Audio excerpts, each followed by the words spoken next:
Hello everybody, today's going to be a fun video. It's going to be a little bit different from the other ones, so buckle up, hang in there, and enjoy the show.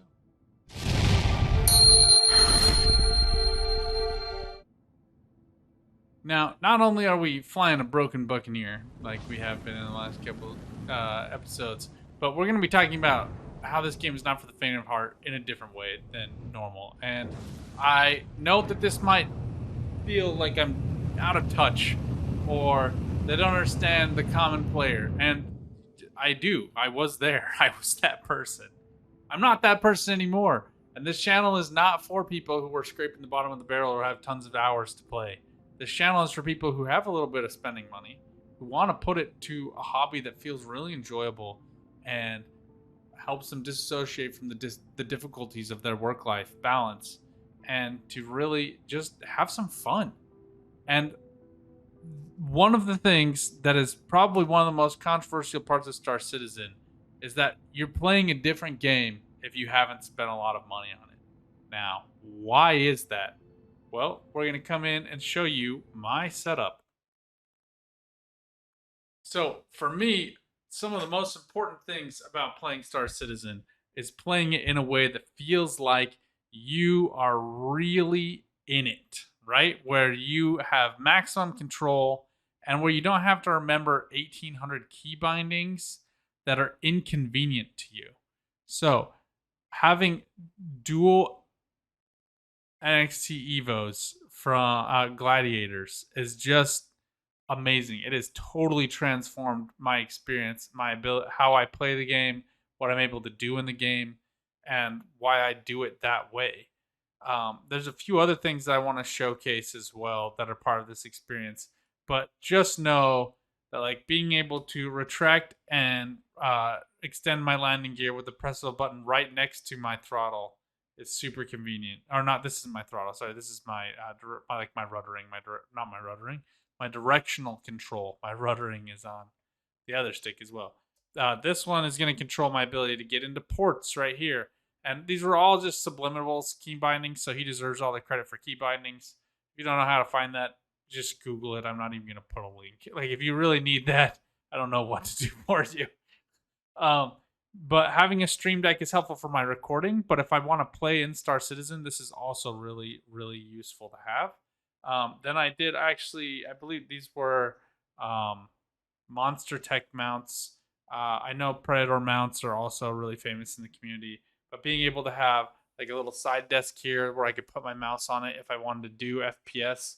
I tried to do FPS with like mouse and then do like the joystick as my walking. Um, that sets my auto speed. So I mean, I guess we can do that. But being able to like walk around and do combat that way was something that seemed interesting to me.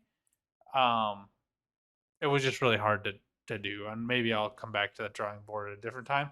But just being able to have something like set my water bottle on or to put like a little work project on and stuff was nice. I don't otherwise it's just like empty space and I bonk into these anyway.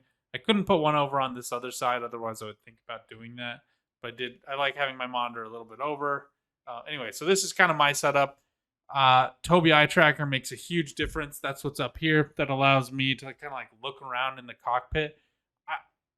It like some people be like, oh yeah, it's just like really nice for being able to feel immersed. And like although that's helpful, the MFDs, unless you change it so you don't zoom in when you're fighting someone so that you can't see them, the MFDs become illegible on most of the ships. The Buccaneers aren't bad because there's two pretty visible here, but the other ones you do just sometimes you need to like flick your eyes down to make sure that all your weapons are on or that your fire groups didn't get rearranged depending on what ship. Different ones have different issues.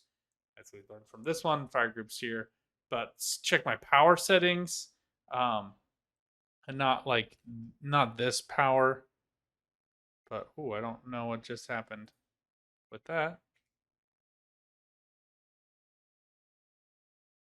I went like full screen. Cool. I guess I'm bigger now. Oh, this is full green screen. It just like changed my. Sorry. We're gonna go back to the desk shot. Like I don't know why I just changed that. It's because I was clicked in the other one, and now we're all upside down. We're gonna get there.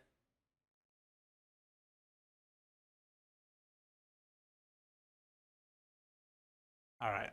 Anyway, as I'm playing the game, like I can change this MFD in order to show the power distribution, right? Okay, a couple of other things that are really helpful here.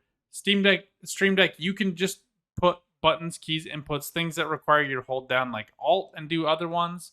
For me, for filming on Star Citizen, I have filming keys. So I have all my numpad buttons, which don't have a numpad on this keyboard because I dislike how wide it is and how much I have to spread out my arm to do WASD and my mouse when I have a number pad. Why can't we have keyboards that have them on the left side? You know, it's not that hard. Anyway, I would totally do that. But regardless, I have all of them on my Stream Deck, so I can still press number pad buttons even though I don't have them on my keyboard. And you can use those for different angles on your ship when you are in your Alt F4 mode. So I can hold F4. I also have a hold button that holds down Alt F4. I also have another one that'll hold down Z for free look. So if I press this and then I hold down the Z button, it'll allow me to free look without having to hold down the Z button on my keyboard. So I can take videos a little bit easier this way. I can also do my. It doesn't look like the number pad buttons are going to work. Oh, I think I have to hold. It doesn't look like they are working right now. They sometimes have to be set first. If I do like reset view, decrease field of view, or increase field of view, those buttons work. And then if I actually set some of these number pads, then they'll do different things. Yeah, it looks like most of them are set to do like the exact same angle right now. You have to annoyingly like reset them every time you come into the game. So whatever. Not a thing I'm doing right now, but if I'm doing a long shooting of B-roll, that's something I'll do with that. Something else, you can download Game Glass if you have any kind of tablet. You can use this, and this will allow you to like redistribute your power. Let's see if I can look at it with Tobii and do here. And then you can see it just redistributed my power over here. I can also accept reject comms. You can make your own version of these. You can also like turn your lights on and off, do a ping. So we are pinging there. We can turn on our landing gear. We can press the auto land to do auto land. You can press my map to do the map. The Nox Mates one is probably one of my favorites. Being able to change your shields was a big one for me in a little while ago. Being able to do mobiGlass is really nice and convenient. So this can be a way to just immerse yourself in the game a little bit more. Um, like I can set it, I can kind of set it over my Stream Deck and stuff. I don't use it that much, to be honest, but it does make the game feel a lot more immersive if that's what you're looking for. Um, but I think having the proper joysticks is the biggest, most important investment you can make. Having Tobii will make you feel like you've stepped into the spaceship, and it will allow you to focus on targets better, to get missile locks easier, to be able to check your MFDs a little bit more easily. And it works really well. And when it doesn't, it's really easy to turn off and on if you have set up your joysticks to enable that setting really easily. So like I have a reset button and an on off button. So if it gets like a little tweaked or it's like looking all the wrong way when I'm centering my view and it seems like it's tilted, like right now, I can just press a button to recenter it, or I can press a button to turn it off and on.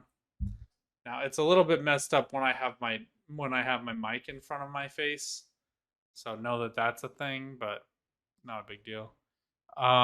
The last things I'll say too is make sure that you have a screen that allows you to see in an orientation that you like to see. I know some people like to have big wraparounds, like with really long extended monitors. I don't. I use a 42-inch LG OLED TV, so it gives me amazing color depth and accuracy, and it's really great for blacks. I love using it, and it works really great for my purposes. Other people might want to use extended displays, so make sure your display is one. Don't underinvest in your display. So if you have some money, you're wanting to invest in some stuff, and you're really looking to enjoy Star Citizen, I'm happy to help you put together a computer build. Let me know. I love doing that, and I have a couple of builds on my other Gone Gaming's hardware channel where I can give you some suggestions there. Reach out to me on Discord. Happy to work with you on that kind of thing. But I think more than anything else, spend the money, get some Evos. Monster Tech, Predator Sims, VKB all make joystick mounts. You can just screw them in. They clamp onto my desk, so they're not screwed onto my desk. I can move them back and forth. I can unattach them if I want to. That really makes it for me. Being able to like really wail on the joysticks and like flip my ship around really quick and do maneuvers that you just really can't do on mouse and keyboard is pretty amazing. You can also, some people I know like being able to like do mouse or whatever with the joysticks, and that's totally a choice you can make. Nothing prevents you from doing that. But having that set up the way that you like it, the way that gets you immersed in the game and allows you to play it really hard, is totally going to transform Star Citizen or really any other space flight game, because you just can't do those 6 degrees of freedom with mouse and keyboard very well. Anyway, that's all for today. Let me know what you think about my setup. Do you think I'm totally detached from reality and I've spent way more money on this game than other people have? That the $250 for joysticks, for a pair of joysticks, is just ridiculous and no one should invest that kind of money? Or are you more along my lines of thinking, which is I spend hours and hours in this game. I really like how it helps me feel and how it helps me process my emotions and the sensory issues that I have with stressful work, and that having joysticks to feel immersed in that experience for $250 is way cheaper than therapy. Which I still support therapy, to be fair. I do it myself, but it just is like it's cheaper than substances that help people achieve this same feeling. And that I will have these for years. I have like the number of hours played, the cost minus hours played is probably like $1 an hour, which for me is, and that's where I am right now, not where I'm going to be in 5 years. So for me, that's even better. Now, one other thing I will point out that's fun about my setup specifically, we rotate the camera here.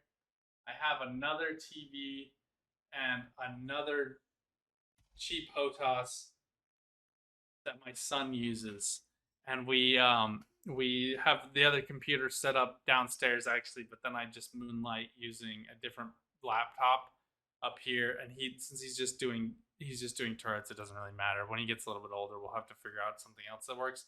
But with him just doing turrets, he'll sit right here. He'll use his HOTAS, and this HOTAS is great if you're just starting out doing turrets.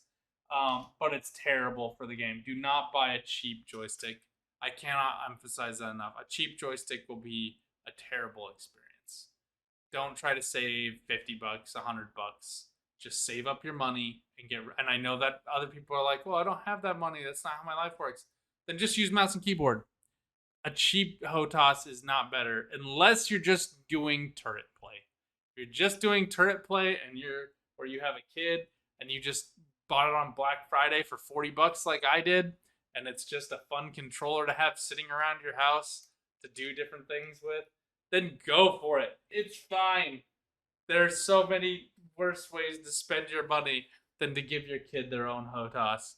But if you notice that in the background, I kind of wanted to explain why I had that here and why I was sitting to the side. So, but yeah, I tried out 6 different joysticks.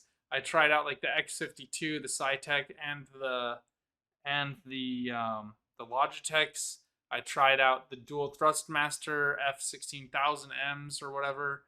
I tried pedals. I don't like pedals. I know other people do. I don't want to have to like move my feet the whole time. Sometimes I like to play Star Citizen while I do my elliptical, which you might have seen underneath my desk. Pull that out, stand my desk up. Like I can just raise this up. Boop boop boop. I can do that right now. But I can do that, and because you're kind of mounted into your joysticks, you can do like a treadmill or elliptical while you're playing Star Citizen, and that could be a great way to spend your day too. So anyway, that's kind of what I have going on. I'm happy to talk about all the other things I have on my desk if you want to know about them. This is anti-static work surface from Gamers Nexus that I use to build computers and parts. It is actually a TV. It's like a $200 42-inch monitor that I just wasn't using as a TV anymore. So I just have kept that one to use for my work computer basically. That way I don't have to like bounce back and forth between them, or if I'm listening to a super boring call, I can just like do my emails on this on my personal computer, or potentially, especially if it's a late night call and I'm like, I already put in my 8 hours today, then I'll play a little Star Citizen on mute while I'm just listening to people tell me things I already knew. So anyway, let me know how you guys function. What are you currently using? What do you think I'm missing? What's something that you feel like is a major important piece that I don't have? What's something you think I should be using more? What should I be using less? How could I improve my setup? How have I gone overboard and too far? All of those comments are welcome, accepted, appreciated, and loved. Until next time, though, good luck out there. Have some fun. Keep on gaming. Bye for now.